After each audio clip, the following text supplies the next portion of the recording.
lights off? That's fine. It's fine. We are the Lefse Ladies. Lefse is a really hard Norwegian flatbread, and it's quite a skill to make lefse and make it this perfect. So we are having a very good lefse day, and we look forward to having good lefse with probably butter and brown sugar at the end of the day. And now it's time to turn our lefse from the Lefse griddle, because the key thing here is that there are bubbles on this particular piece of lefse. And so Nancy is going to turn it now with the lefse stick. And you can see how paper thin the lefse, which is made out of potatoes, butter, flour, and sugar. And either half and half or vitamin D milk. And the key to making a great piece of lefse is to get it very thin with no holes. And we are actually having an excellent lefse day. The lefse gods are smiling on us because we, as you will notice, we have no holes in our lefse, and it's very thin, beautiful. So we are having a good lefse day. And almost done. Very hot griddle, about 450 degrees. Now we're using a griddle that is designed for lefse, but you can also use it on a home griddle. It may not be completely round, but it doesn't matter because we've done it on a griddle before. The key thing also is to make sure you use plenty of flour on your work surface. We're using a canvas pastry cloth, but a board will work, marble will work. And we have our lefse batter, if you will, made out of the potatoes, are rolled into balls. Oh, I'm so excited, it's perfect. Okay, you have to keep it warm and soft. So the balls are put on the work surface, get plenty of flour, and then you want to make sure that your rolling pin also has plenty of flour on it. Make sure that you have plenty of flour on yourself. And you roll this out just like you would a piece of pie dough. Very gently. Gently, and it's to the thickness that you like. As Nancy said, that we kind of like it on the thin side.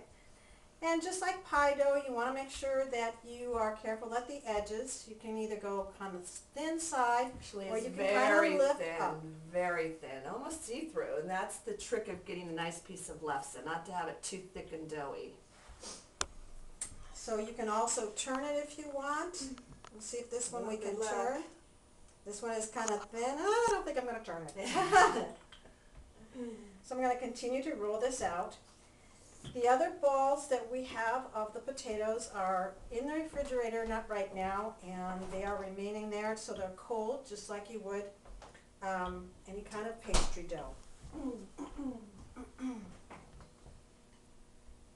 So this is was a smaller portion of our potato dough. So this particular piece is going to be a little bit smaller than what you've seen.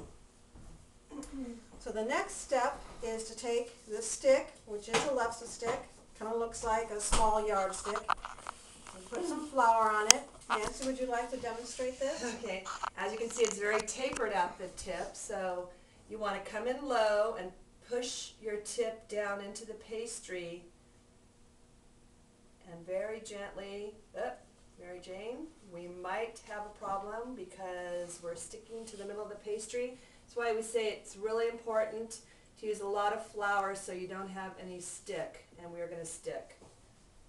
Let me see if I can salvage this one, but I can see right here there's a wet spot, so it's going to stick, or we're going to have a big hole.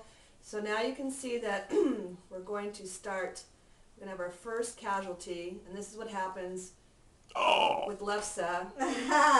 We were doing good just before. When you don't have enough flour. That's why there's flour everywhere. You've got to flour up all your utensils and all of your surfaces. So that's what you do not want to do. Yeah. So now you can see what happens. After a while, when the dough starts warming up, it gets a little bit wet.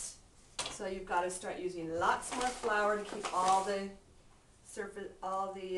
tools dry, which means the stick and even the rolling pin, which is a special lefse rolling pin. Now we may have a little bit of a problem because we do have moisture there. put more flour on. And the trick is not to get too much flour because you don't want the lefse to get dry and hard by having too much flour. So that's the trick. Let's see if I can get this one again. It's a little bit colder, so it's not going to be, those are actually the last two balls have been sitting here for a few minutes, so they probably warmed up and got a little bit wet. I'm going to put some more flour on the rolling pin and try again. Actually, I'm going to go over here to try to stay away from that. I can see it. The wet spot. Yep, we might have to change boards.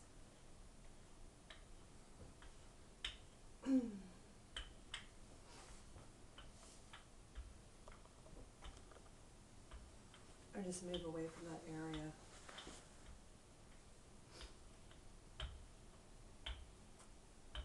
And don't press too hard, just let the weight of the rolling pin spread out the round lefse.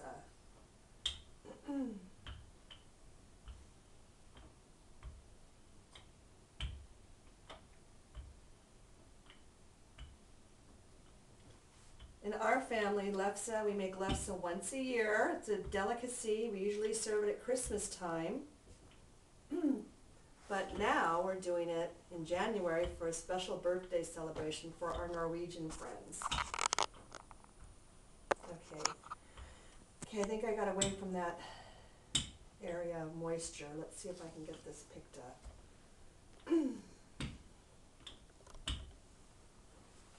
Let's see if this will work now.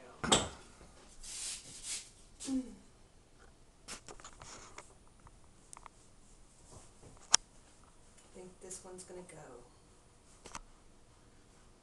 Looks like it's success. Okay, that piece was successful because we kept it on the dry surface. We roll it very carefully onto the griddle and watch it cook. Perfect. That's a perfect piece of lefse. And that's how you make lefse. Woo!